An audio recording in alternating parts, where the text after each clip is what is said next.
Eu queria pedir uma opinião, fugindo um pouquinho da biologia, porque é difícil a ciência se separar assim, né? Então, queria convidar o meu ex-aluno também, né, o professor Coqueiro de História, que entrou um pouquinho depois aí, mas está presente. Coqueiro, contextualiza isso para a gente. O que já aconteceu na história quando a gente fala de pandemias? Boa tarde, Coqueiro.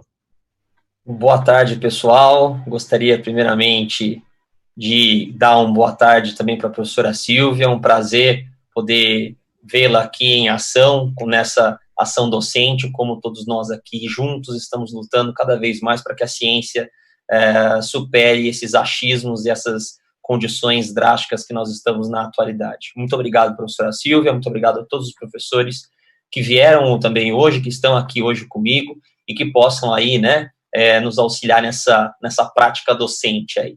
Muito obrigado. Varela, só pegando a sua pergunta, vamos lá. Pandemias são coisas extremamente comuns na história do homem. A gente começa a entender um pouco esse processo pandêmico a partir do momento que o homem passa a se movimentar cada vez mais pelo globo terrestre. Difícil notarmos uma pandemia na época pré-histórica, que o homem pouco se movimentava. Porém, com o desenvolvimento do homem, e principalmente com o desenvolvimento de contatos humanos entre regiões diferentes, essas pandemias vão sendo cada vez mais comuns. Uma que eu separei para comentar um pouquinho mais com os nossos queridíssimos alunos aí e para todo mundo que está assistindo, foi uma pandemia do século XIV, né, uma pandemia aí que se envolveu bastante com a questão da peste negra. Porém, antes de começar, eu gostaria de só pedir para você, Varela, que você colocasse aquele vídeo que a gente tem daquele personagem, daquele sobrevivente dessa pandemia da peste bubônica do século XIV. Conseguimos um relato aí emocionado, inclusive, desse personagem, e lá do século XIV veio aí para o século XXI para poder, então, abrilhantar ainda mais a nossa tarde da sexta-feira. Por favor, Varela, coloque nosso relato aí.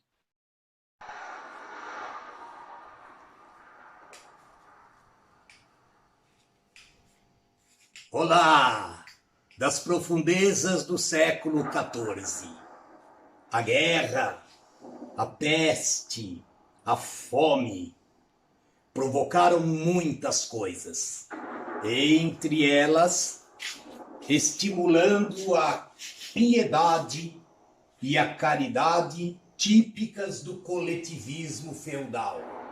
Mas a mortalidade alta reduziu o número de servos disponíveis para o feudo. Muitas terras improdutivas se tornaram improdutivas por falta de mão de obra, pela carência de servos. Milhares de nobres mortos.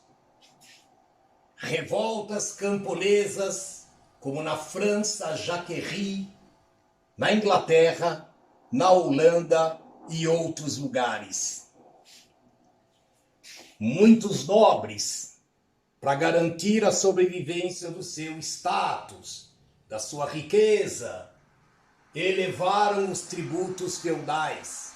A corvéia foi elevada, sufocando mais ainda os camponeses. Este foi o caso do Sacro Império Romano Germânico. Mas, em outros lugares da Europa, a servidão, pela carência de mão de obra, o senhor feudal começa a substituir lentamente a servidão pelo assalariamento. Ou seja como for, ou as relações servis se tornam escravistas, ou as relações servis se tornam assalariadas, e isto significa que a crise feudal, começada nos séculos 10, 11, entra num processo acelerado e será substituída mais tarde pelo capitalismo.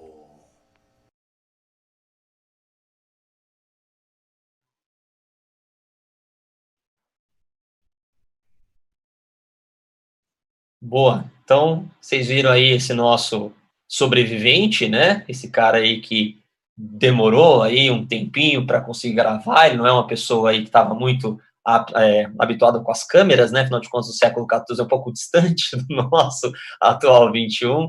E eu separei só algumas coisinhas para falar para vocês, coisa muito tranquila, que provavelmente vocês devem aí acompanhar comigo alguns detalhes que eu acredito que são aí importantes para a gente entender um pouquinho mais sobre esse processo pandêmico na história. Existem vários processos, tá? Eu não estou aqui dizendo que isso daqui é um comportamento de todos eles, mas a minha proposta aqui é que a gente entenda de forma específica como a peste negra, pensando também um pouquinho nos vestibulares, ela pode ser também utilizada como um processo pandêmico no mundo, né, pensando nesse século XIV. Como o Vagnão disse, vocês viram aí a questão desse aceleramento da decadência feudal, ele é um processo que também foi muito auxiliado pela questão da retomada do comércio. Vocês estão vendo aí esse mapa, que é o mapa das principais rotas comerciais da época do século XIV. Pessoal, olha a quantidade de linhas que tem nesse mapa e a quantidade de pessoas se movimentando. Dizem, né, e aí é interessante a gente pensar nisso também, que a quantidade de linhas que estão sendo colocadas nesse mapa é a quantidade de pessoas que se movimentam de regiões muito distantes a regiões, de repente, muito próximas à minha pessoa. Então, como a professora disse, de repente, hábitos regionais, hábitos também de alguns grupos que possam aí ter a possibilidade da obtenção desses certos vírus ou outras doenças, eles também se movimentam. Então, no caso da peste negra, da peste bubônica, diferentemente, né, da doença, né, que nós temos na atualidade, essa doença ela foi uma doença provocada por uma bactéria, que era uma bactéria que ficava essencialmente nas pulgas dos ratos chineses, né, de algumas coisas que eu li sobre o assunto, dizem que essa doença ela teve início na região onde hoje é Hubei, na China, então, né, que se assemelha muito à doença também da atualidade, que também dizem ter início na região de Hubei, na China, e que ela se espalhou com o aumento do comércio, principalmente para a região da Europa Ocidental. Então, essa movimentação de pessoas é um dos pontos que se torna principal nesse processo de uma pandemia, né? O contato entre povos de outras regiões, esse contato constante entre as pessoas também mobiliza bastante esses processos de doença. Esse quadro aqui do Peter Bruegel, ele é um quadro do século XVI, mas ele remete grandemente a esse período de confusões e de contestações do século XIV. É um quadro que remete à ideia do triunfo da morte, é um quadro de um grupo aí de holandeses, né, nós chamamos eles de flandrinos, que pintaram esse tipo de obra no século XVII, com uma proposta de mostrar um pouco este mundo caótico que se encontrava no século XV e século XVI.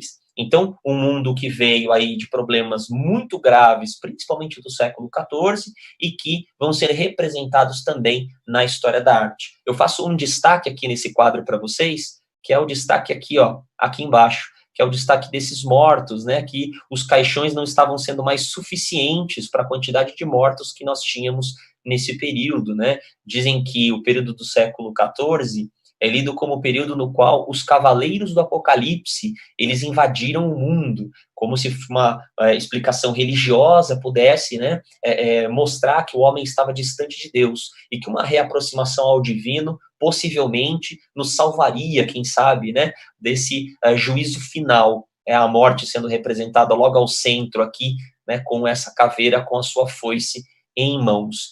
Um outro ponto que eu acho legal citar também, nesse processo histórico, né, e aí a gente pode, né, buscar também alguns personagens que foram importantes nesse contexto, é Guy de Chauliac, que é um francês, ele é um cirurgião francês, que foi um dos primeiros grandes personagens a estudar a peste bubônica, diferentemente dele entender a peste como uma doença ligada ao divino, ligada a uma punição divina, ele se preocupou muito em estudar a ciência através da peste, e percebeu que cidades com muitos ratos eram cidades onde a doença se proliferava mais, cidades com menos ratos, cidades mais limpas, que tinham medidas sanitárias mais evoluídas, eram cidades que tinham menor número de doenças, e ele passou a tentar entender um pouco essas situações. E ele descreve essa peste bubônica de maneira muito interessante em vários dos seus tratados de medicina. É um cara aí que também se estuda bastante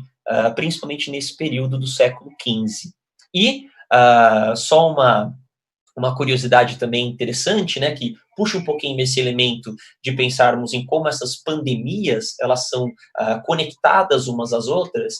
Essa daqui é uma das roupas de médico que eram utilizadas, apesar dessa roupa ela não ser do século XIV em si, essa roupa foi muito utilizada em séculos posteriores, mais ou menos no século XVII, ela era mais comum, era uma roupa pesada, de couro, com luvas, também tinha essa máscara com esse bico de pato, né, esse bico de algum animal aí, né, bico de pato, na verdade não é um bico de pato, mas enfim, um bico de algum animal, e dentro desse bico, eles colocavam algumas flores, algumas ervas, para que o odor daquele local onde esses médicos iriam cuidar dos doentes, ele não afetasse, né, havia também aquela crença de que as doenças elas eram doenças miasmáticas, né, doenças que passavam pelo ar, que eram doenças que estavam todas ali presentes em ambientes pútridos, né, ambientes que não tinham aí um local agradável. E esse stick que ele está na mão aí, esse pau que ele está na mão aí, era para ele poder tocar os doentes, para que ele não se aproximasse.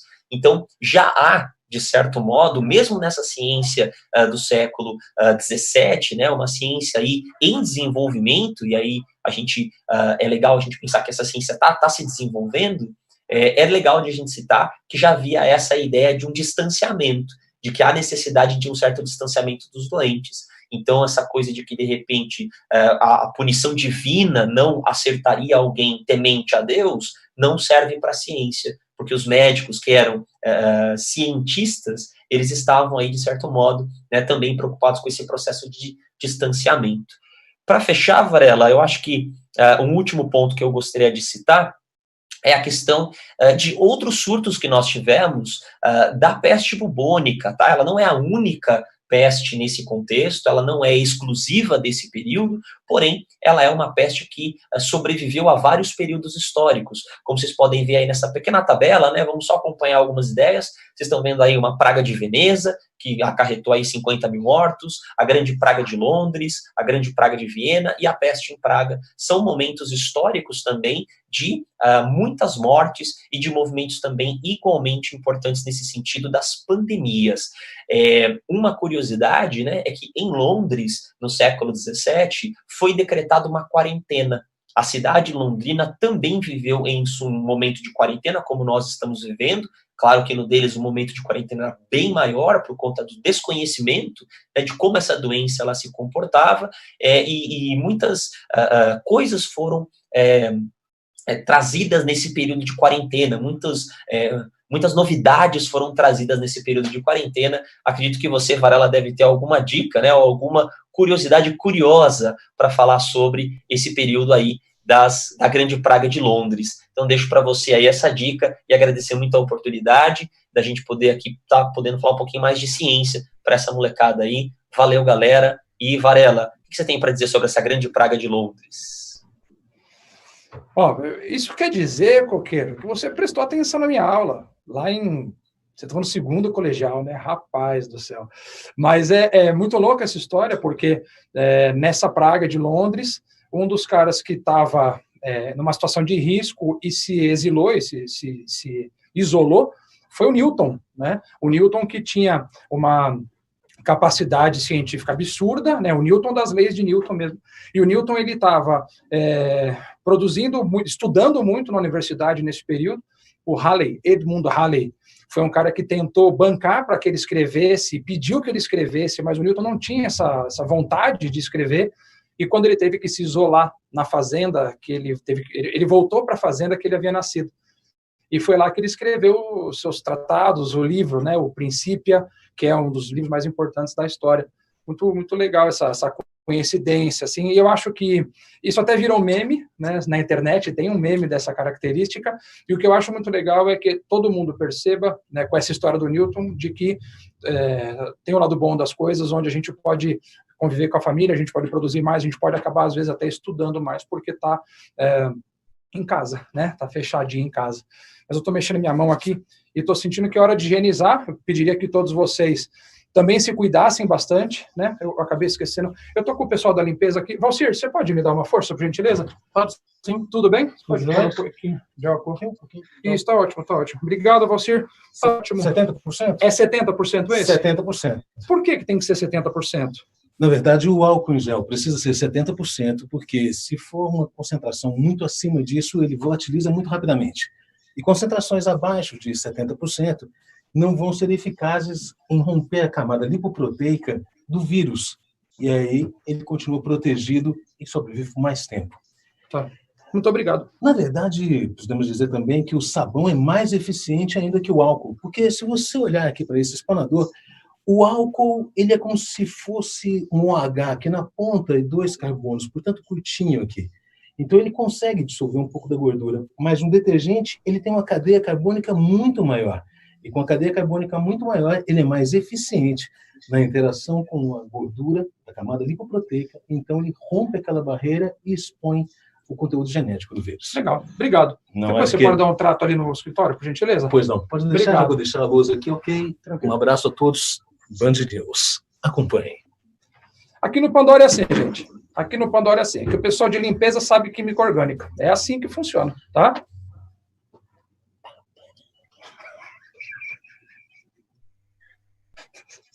Desculpa, pessoal, a gente não aguentou. A gente quer fazer um trabalho sério, mas assim, a vontade de fazer uma piadinha é maior. Obrigado, professor Pilha. Valeu, viu? Obrigado, tá? Sem encostar muito, por gentileza. Um abraço, só uma cotovelada. Valeu, obrigado. Falou, Valeu, até mais, valeu. gente.